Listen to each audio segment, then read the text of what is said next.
You are watching Around the Bay Sports.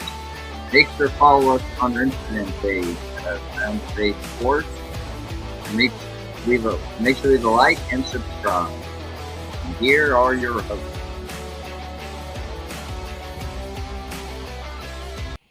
I'm Drew. I'm Jack. And I'm Amon. And this is Around The Bay Sports. Well, thanks for tuning in. Another grand episode. We got some sports news to share. Schedules have been out. There's been a little madness in the NFL as well as MLB releasing their playoff schedule. And yeah, let's get right to it, folks. The Warriors have released their NBA Cup schedule. 3 or 4 games.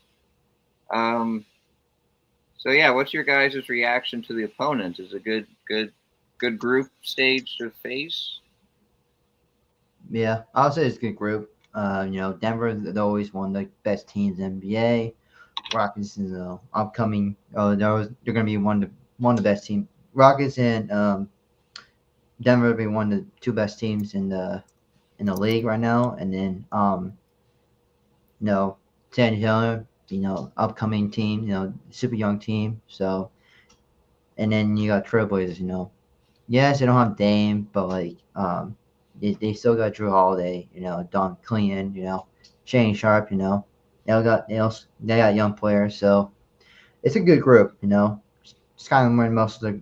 Hopefully, we can win the group so we can go advance, the quarterfinals, and win the quarterfinal, go to Vegas for semi and a championship. So, overall, it's a great group. So hopefully, Warriors can keep it up. Well, for me, I have to say about the schedule is I like it. There's 4 games. All of them take place in November. November 7th will be against the Denver Nuggets. November 14th, it'll be against the San Antonio Spurs. November 21st, it's the Portland Trailblazers. And the 26th of November, it'll be against the Houston Rockets.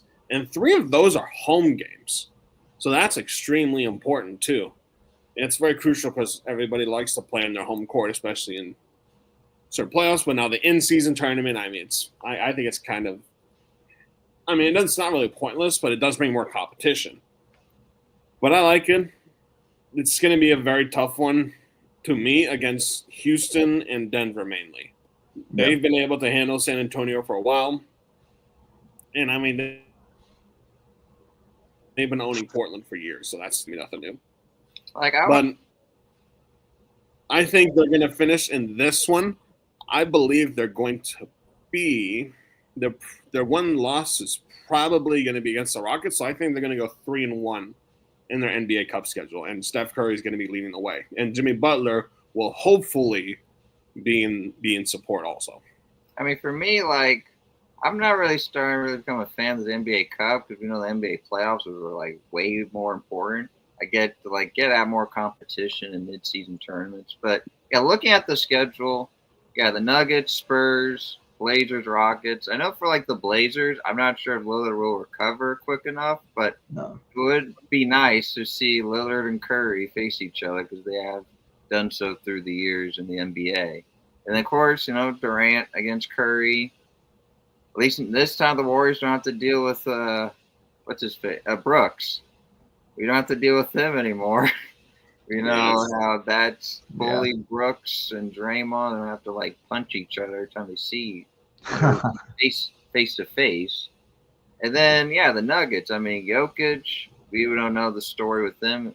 He hasn't really. I don't think he has got paid yet. I think that's another. Not extended yet. We're still waiting on, but I think he's waiting. He's probably waiting to get to the offseason to re-sign with the Nuggets. But since but if he doesn't, though, that's something to keep an eye on. Yeah, something to keep an eye on when we get to that next summer during the NBA season. But that's those 2, the triple-double of centers. But I think for the Spurs, for now, we haven't seen too much Wemby against the Warriors. Wemby, so far in his early years, he had that blood clot, and there's some other injuries going on. But now I feel like we might see the full strength of Wemby. So that would be a good test, at least just for that perspective. In the duo of Fox and Wemby, see how that they drafted Dillingham. Let's see how he fits the system of the Spurs and see how his progression will be. So a lot going on there. Yeah, and but that's our takes. People are watching. What are your takes? Do you guys like the schedule? Do you feel like For the people who are watching, all the games are gonna be broadcast on Amazon, which is new for us people because we're used to seeing the games on TNT, ESPN, but Yeah, but they'll still be on ESPN though. You could just watch. yeah, they'll still be ESPN, but they'll be like, we're not used to being Amazon and NBC. and apparently those NBA openers are going to be on NBC. Yeah, I didn't know that. I didn't know. Yeah, I didn't realize that. Yeah, but yeah. I mean, it's just like I just feel like this. Like we can go with just the NBA Cup in general. Do you guys like it still? Because, like, how much strain that puts on those players. I mean, who cares how young or old you are? Because adding an extra 10, like you're doing 80 games, but it feels like you're almost doing 90 at this point. Adding this little mini tournament, we had these talks before, but what do you guys just think? Do you guys like the NBA Cup? I mean, I think it's all right. It does make the regular season more competitive, but it could also be in risk of some injuries because that's how I believe Damian Lillard got hurt before the Milwaukee Bucks made the playoffs. And that was obviously a major factor, and that was the main reason why they got eliminated. Like, what do you like it? I'm not getting, competitive spirit, like they want to be more competitive, but I get, like Jack said, there's more risk to injuries. Like, Damian Lillard got injured.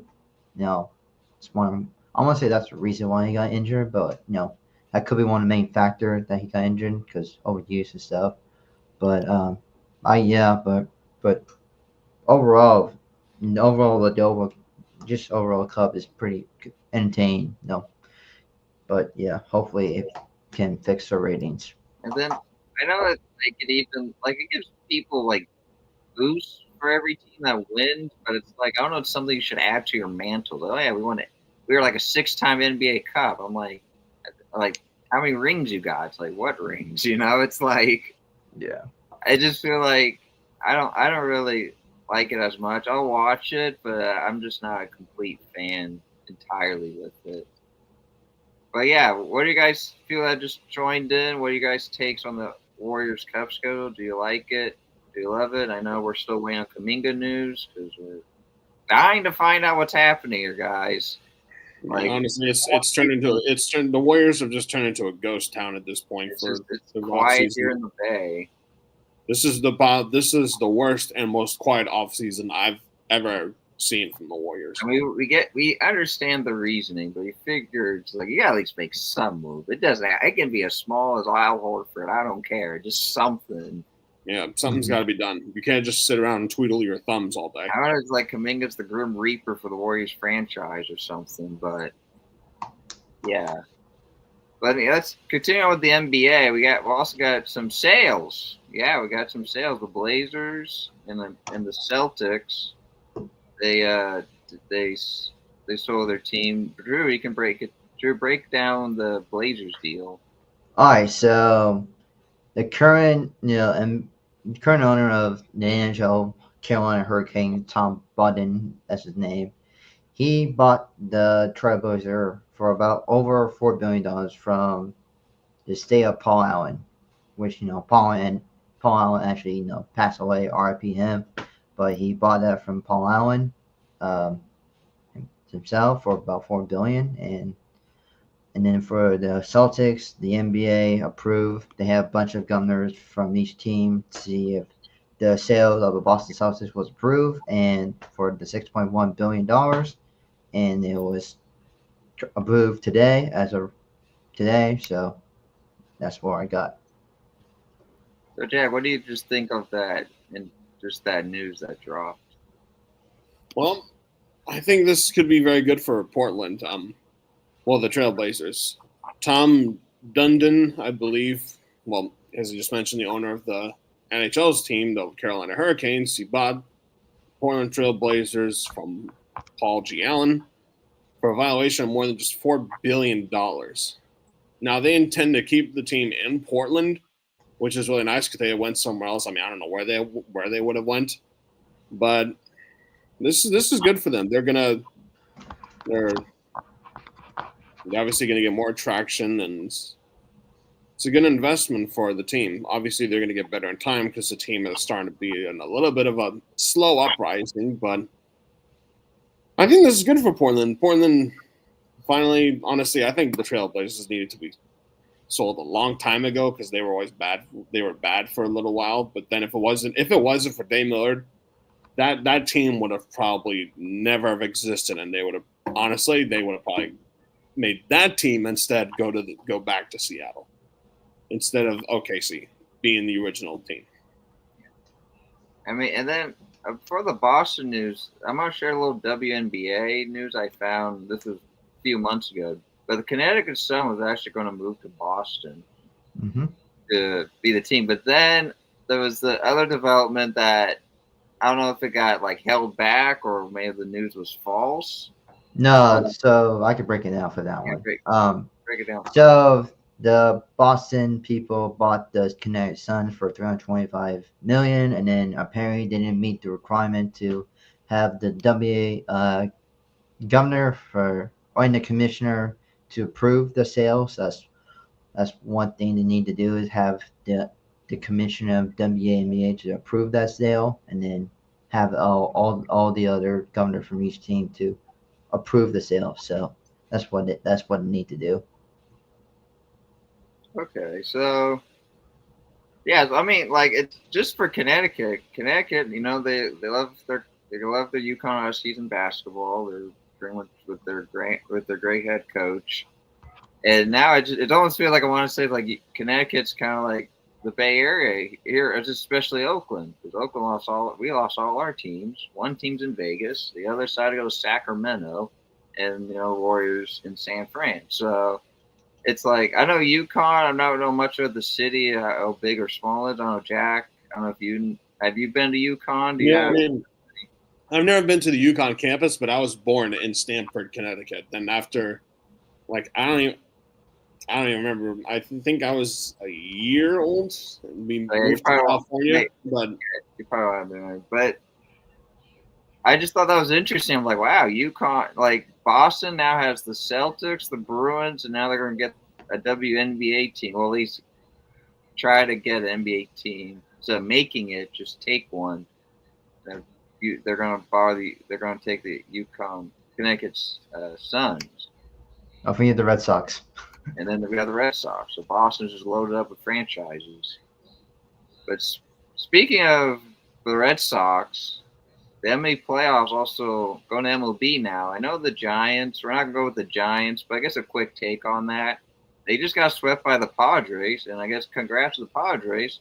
They're actually in first place. They caught the Dodgers. Yeah, but what else is new with the Giants at this point? Yeah, but what else is new with them? I mean, it's sad. It's honestly turning into a joke, and I literally said they are going to go to the World Series this year. How much of an idiot do I look for saying that now?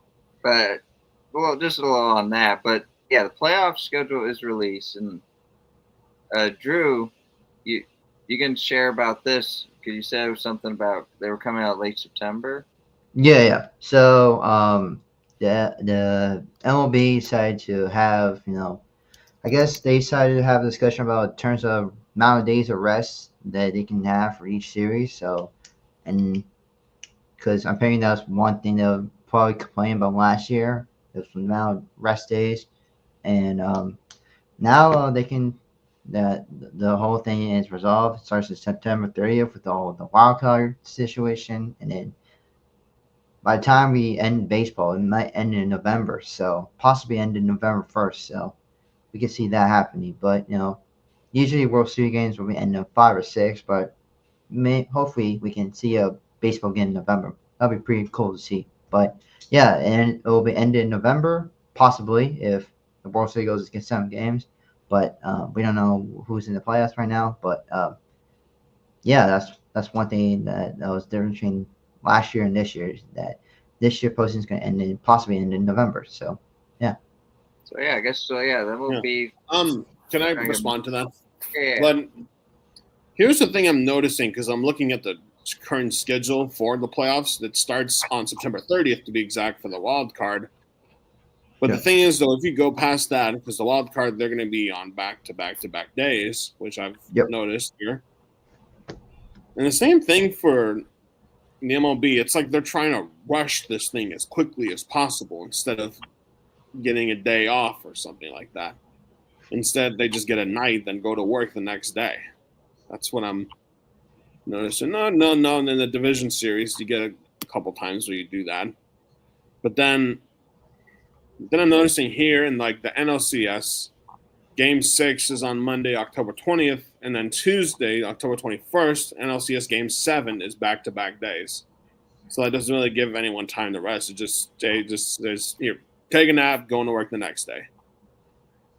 And kind of the same thing for the World Series. It's 2 games back. First game, Game 1, Game 2 are back-to-back days. Then they get a day off. Then you get 2 days off, actually. Yeah. Well, no, 1 day off. Then you go back-to-back for Games 3 and 4, the 27th and the 28th of October, and the 29th of October. So you play 3 games in a row in 3 days for the World Series. And then you get 1 day off, then October 31st, Halloween. It's Game 6, and then November 1st being Game 7. Usually it doesn't end on November, so this will be very interesting to see how the playoffs go, unless a game gets delayed due to weather or any circumstance like that. I haven't really. That's been pretty rare when they do that. That would probably go to a doubleheader, but we'll see who's playing in late October. It's just I don't know. I feel like the word is stupid because, like as you said, like let's just say a giant hailstorm, rainstorm happens. Then it's like, okay, now we got from early November to practically like almost to Thanksgiving. It's like, well, you got better wrap up before football takes over. And it's just that just seems I don't know what's their idea. I mean, we've got a comment here saying like TV money, but I like that's just I don't know what to say honestly. Yeah. Like that's I have no comment at all actually at all. Wow, just about that. It's just I don't know. It's like I don't know what they're thinking. I don't know why they're rushing it too. I don't get that. But I know, like, of course, the MLB teams, the Brewers, they won 10 in a row. Now make that 12 since they lost. It's like they're rolling. This might this could be the year, or at least an NLCS preview, because that team is something that franchise. They are one of many teams that have not won a championship in the sport. And they've been around for a bit now. And it's just like I've seen the game last year against the Mets. It was heart crushing seeing Pete Alonso pretty much sealing it with that homer. I mean, it was a crushing blow for me. It was a very exciting game, and just I'm just going on a little talk on just the Brewers because they're just the season they're having is just I've not seen since becoming a baseball fan. Yeah, the Brewers could be the biggest threat to the league. They could be the biggest threat. I mean, and I don't know if you heard about this, but the Brewers apparently, I guess they won a game today or something, but the entire city of Milwaukee gets free. Yeah, they won a free burger. 12th straight victory. Not only that, in case you didn't know, the manager, this dude actually literally eats anything. He actually literally had a folded pancake. And he was just eating it. People eat like all the people gum, maybe tobacco. No, him, he just eats like little snack foods, like it's a little folded up pancake. It was hilarious. I saw him had an interview about that, and it's just like, yeah. But this Brewers team, I'm stoked. I'm going to see them next week. But yeah, but let's get on to the main topic, the main season of sports, and that is football. Who doesn't love football? And, well, unfortunately, it's been injuries. Like, we know people are having, like, people in the comments kind of going after the Niners being, like, all glass players. But, like, like I feel like in general, this might be almost like the post-COVID year when the NFL got back and everyone that when they played, Saquon got hurt. I mean, there was a lot of star players were practically out for the season or most of the week, and but for this year, Shedeur, he apparently injured the domino, so he will be out for just this next week of the preseason. We'll find out later on.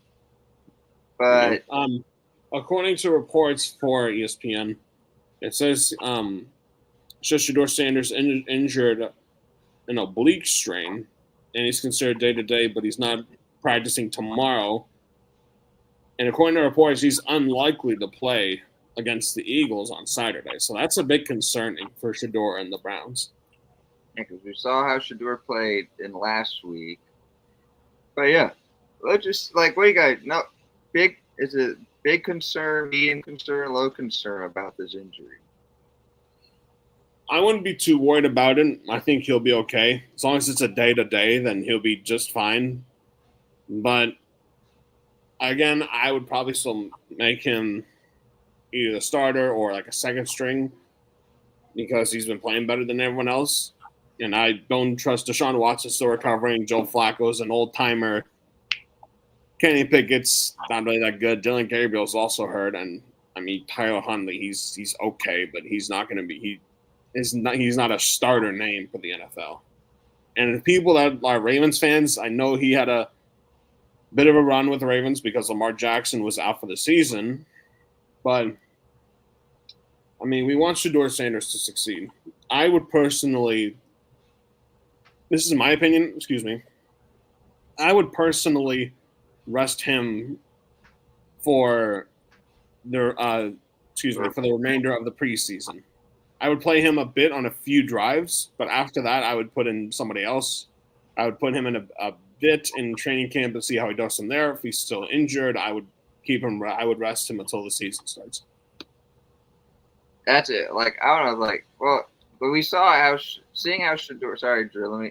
We'll get back. We'll go back to you to continue this conversation. But it's just depending. I mean, us three, seeing how he played in the last week, he did quite well. It almost felt like he already deserves a starting shot.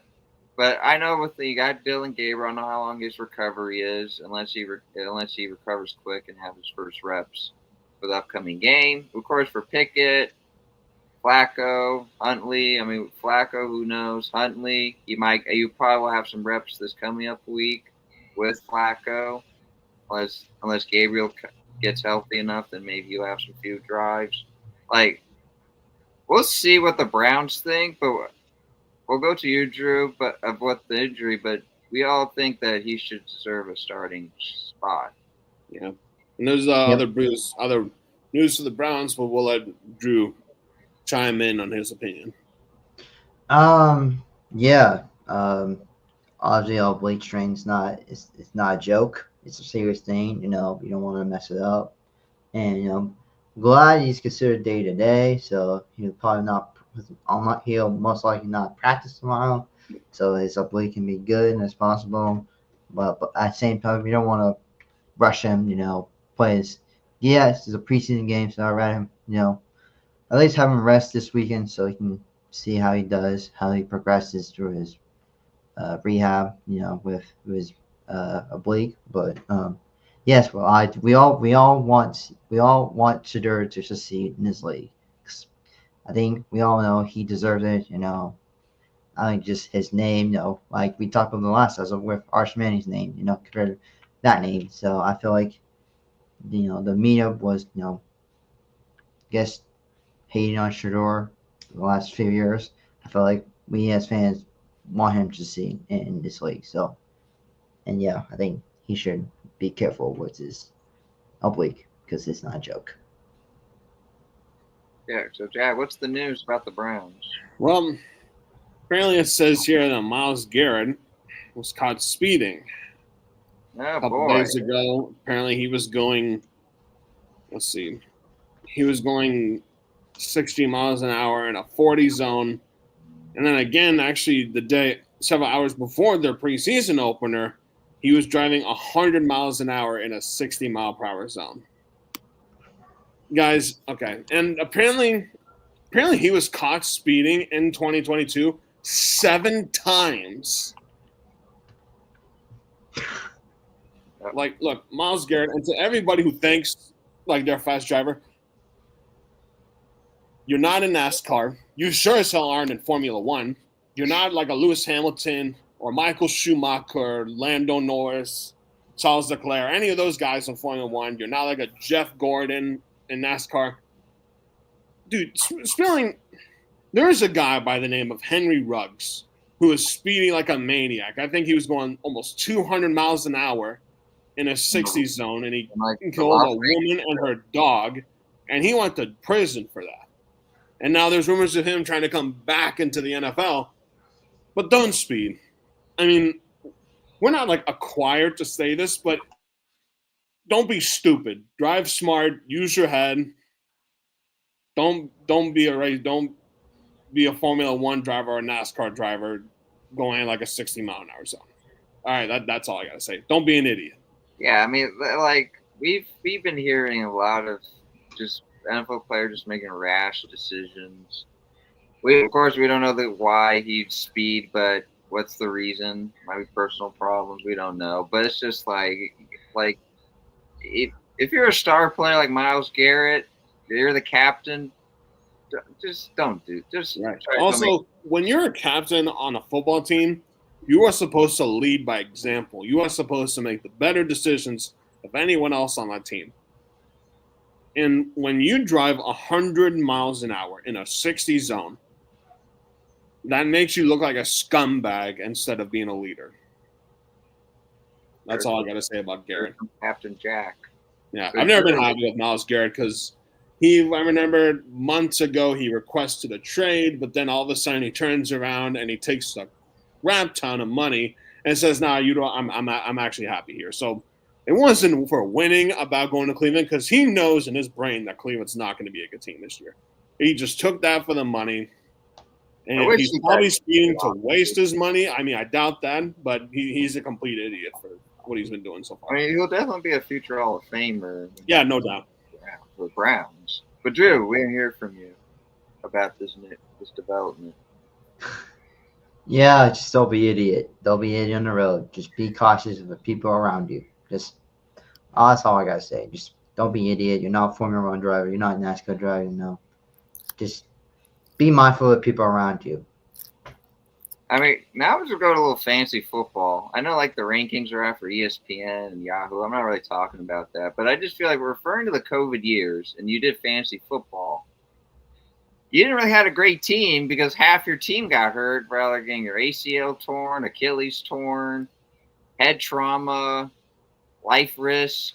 And it's like, I feel where we might get that. Like, yeah, that's how you got to put guys in your watch list. Like, for example, our draft in our league, our fantasy football league, we are exactly 19 days, 23 hours, 30 minutes, and 54 seconds away from the draft. We'll stream live when that occurs. Yes, we will. But yeah, you got to keep guys in your watch list. You got to have backup plan A, plan B, plan C, and just got to be prepared for the worst. Yeah. Like it just feels a bit not crazy, but it's just like people are getting hurt in preseason. I mean, like one of the Eagles players has meniscus torn, but no, they did some like minor procedure.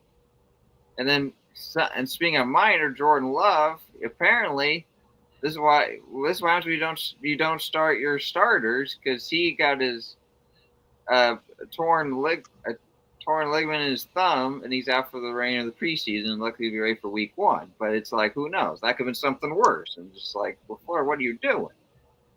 But yeah, let's get to NFL extension. So James Cook, he had a little held out with the Bills, but they paid him 2-year length extension. James Cook he's been quite a progressive player through the years. As in case you didn't know, he is the brother of the former What question about? Jack? Question about you of the jersey you're wearing. Are you wearing a Jimmy Johnson jersey? No, this is an Isaac Garendo jersey. Oh, Shout out okay. to Isaac Garendo. He's one of the backup running backs on the Niners. Really hope he does well, and just I think he's going to have a great future. But as long as he doesn't get hurt, we'll see. But he's still in recovery, so we hope for the best for him. Mhm. But yeah, but continuing. Yeah, so James Cook gets paid 2-year length. Great hat. He's great. Great player to progress. Sorry. Great player to progress. And in case you didn't know, he is the younger brother of David Cook, who was the former halfback for the Vikings. So yeah, what's your guys' takes in just the extension for the James Cook getting paid? Well, it's about time. I mean, he's been sitting out of practice recently for, a little while. But he got a good extension. He got a 4-year, $48 million extension that includes $30 million in guaranteed money. So he's getting paid, definitely. But this is good for him. He's the kind of running back that came out of nowhere. His brother had a good run, but now he's kind of fallen off. So now James Cook's taken over that role. But this, to me, this is a good signing. And the thing is, I honestly believe that James Cook is the second best player on this team, obviously being the first in being Josh Allen. But James Cook is a key running back, and I would probably draft him during the fantasy draft, but we'll see how he does this year. True. Yeah, like Jack said, he got the 4-year, $48 million. No, he's been sitting out practice, like Jack just also mentioned about him sitting because of the contract. But yeah, he's been one of the best best player on the Bills, obviously besides Josh Allen, and he's been he's been doing well the last few years. So I felt like he deserved it. He's one of the best running backs, but he's been cooking last few years. So yeah, pretty happy for him. Yeah, look at that, Juan Jones. Isaac Garendo. Yeah, I mean the Niners. Well, speaking of the Niners, actually no, sorry. There's actually a development about that.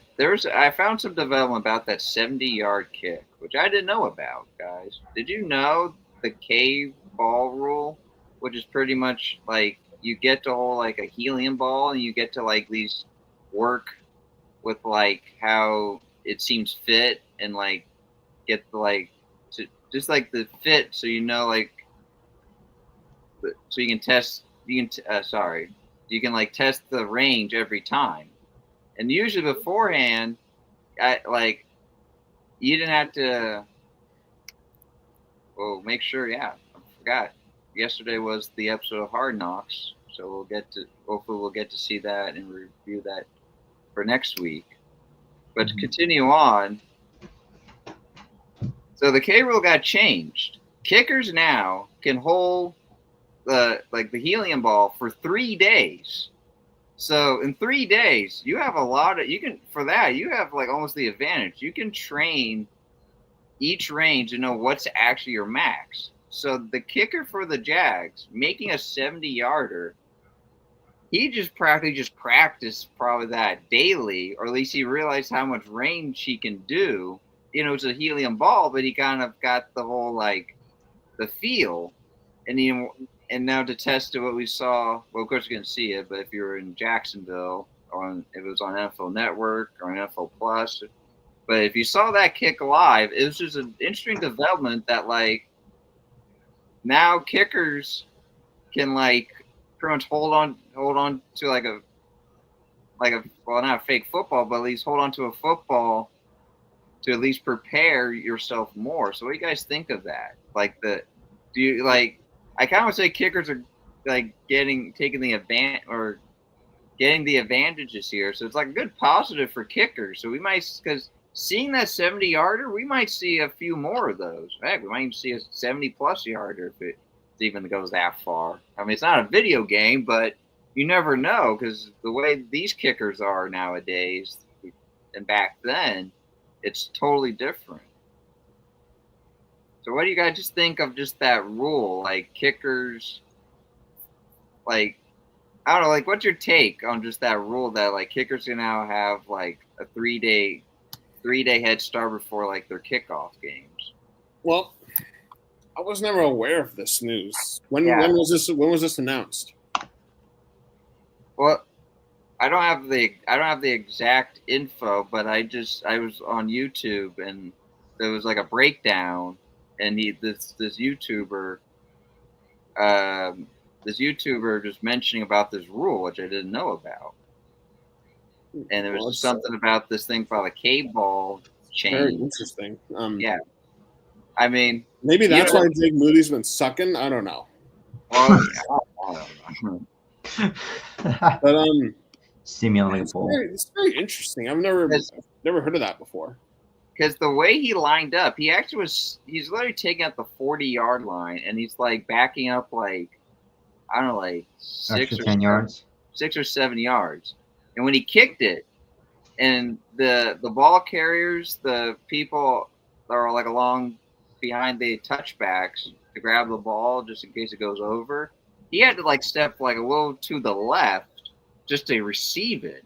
And it was just like, it was a hell of a kick, but I was just thinking like, it's amazing to see kickers now having this sort of ability, but I feel like, was there some rule that might have changed it to maybe get them more prepared? Because I know like Justin Tucker, he was breaking records, and he set like a kick. He set a record kick in the regular season. So I just feel like, I don't know if the rule was that effective back last year, or this might be just a new development. But I just thought to share that.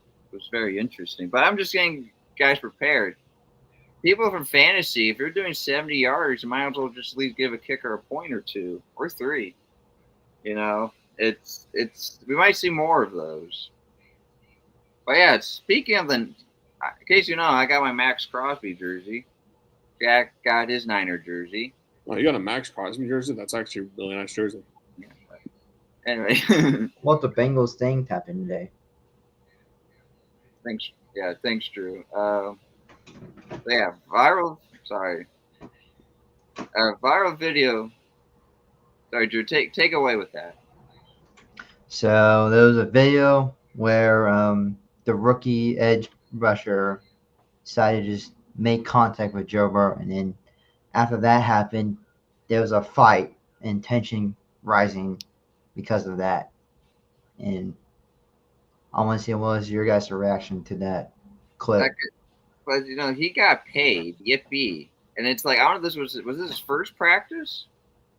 I can't remember if it was first practice or not, but if so or not, it's like, I know he's probably, I don't know.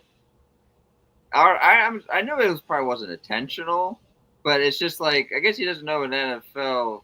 If you watch Hard Knocks, all the Hard Knocks teams, and even in college, they wear the red jersey to know you don't hit the quarterback.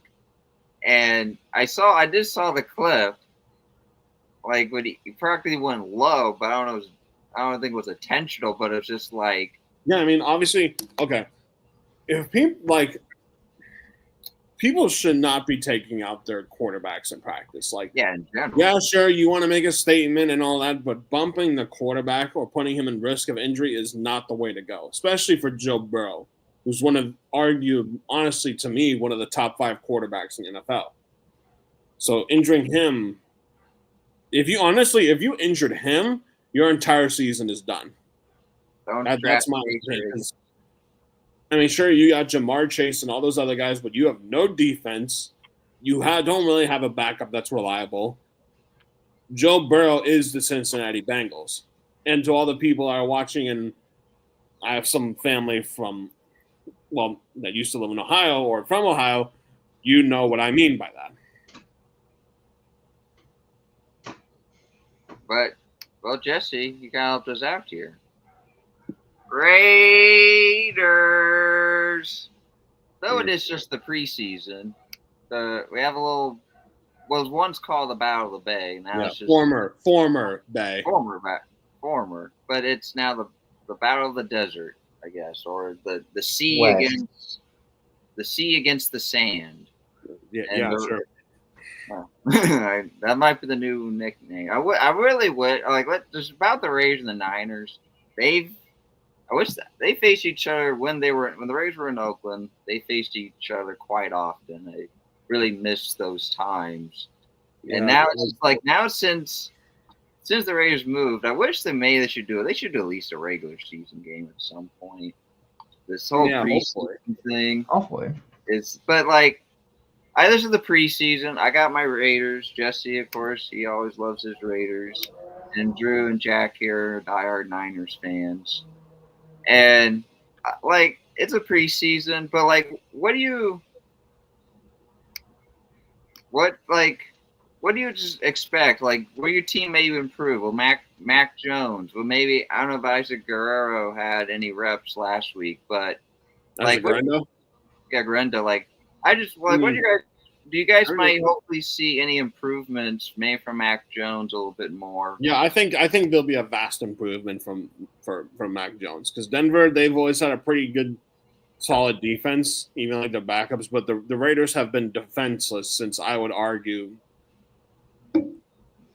gosh, how long? It's like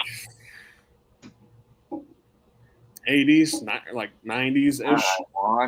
We have a little Niners chant, bang bang, Niner gang. Got the Niner with the Raider version. What? Yeah, I mean, but I noticed that Ashton Jeanty only got the ball 3 times. He had negative yards. Every time he had the ball, I was just like crossing my fingers, my toes, practically every muscle. So it sounds like the Raiders have no linemen then. Well, yeah, protection was just terrible. And it's just like, I don't feel like Jeanty, first round pick, at least get to see him have the ball. Sure, I would know what the lineup is for the game, in case you want to know. That is Saturday afternoon on NFL Network at 1 o'clock Pacific, 4 Eastern. Yeah, Eastern, 4 p.m. But yeah, I mean, I just feel like for Jeanty, maybe I've seen enough. I just like that. Like, when we did that pick, it was like, okay, we have the halfback for the future, because through the years, except for Josh Jacobs, and I don't know, you could go deep as Darren McFadden, but like, just at least Josh Jacobs currently, it's just like, for Jeanty, it's like, just don't play. I just like, don't play too much, because like I would barely play any Niners starters. Like, I would not play Kittle, Bosa, McCaffrey. I'd play Purdy a little bit for like 1 or 2 drives, but that's it. Nothing, because Jordan Love, he had that problem of playing, and he got a dislocated pinky. Now, I don't know if this is true or not, but I think they shut him down for the rest of the season. He won't be back. He'll be ready for week 1. They're just like, all right, that's it. I'm just like, that's why you can't be in risk of playing starters for a certain amount of time, because that stuff happens. Even Joe Burrow threw 2 TDs against the Eagles and all of them to Chase, so that was pretty something. But yeah, but going to the Battle of the Bay, the Battle of the Desert, the sea against the sand. But for me, seeing this, I want to see more of the 7th round pick, Brady's hidden gem for the Raiders, because he played really well, even though it was only a few snaps. But maybe he might actually. We'll get to see him in the first quarter. Maybe we'll have a little experience of a full quarter length. That's what I want to see more about. Drew, what do you think? Like, what's your overall view, just your team, about the Raiders, and just this matchup? It's definitely a good battle between good folks, Kyle Shanahan versus Pete Carroll. Good battles, and obviously we want a good game, so obviously we won't see just start for the majority of the game, but obviously hopefully the Niners can improve their defense a lot better, and the Raiders can improve majority, but I'm just hopefully a good game. And I get it, it's a preseason, but I just wanted a good game. Well, Jesse commented about that. Like, we all wanted to see a good game, but we'll let you know that if the Niners are winning, like what happened with the Raiders, 23-3 or something, or 18-3, that's just how the Raiders are. But you saw what happened last time, so you might be a little afraid about the Raiders. They might make a comeback, even though it's just a preseason to get their first win. But you guys got any else to talk about before we conclude? Nothing really. Thanks everyone for showing up, and Giants suck again. So yeah, thanks. I'm enjoying your day and enjoying your time for watching us. And hopefully, follow us on Instagram and make sure your family and friends are subscribed to us on like and comment on subscribe on YouTube. So, see you all next week. Yes, for Amplify the Sting Master. Thanks for tuning in another Round the Day Sports. Jesse will be back with us next week to continue on the recap of the preseason games and any other NFL developments. Thanks for tuning in. Have a good one.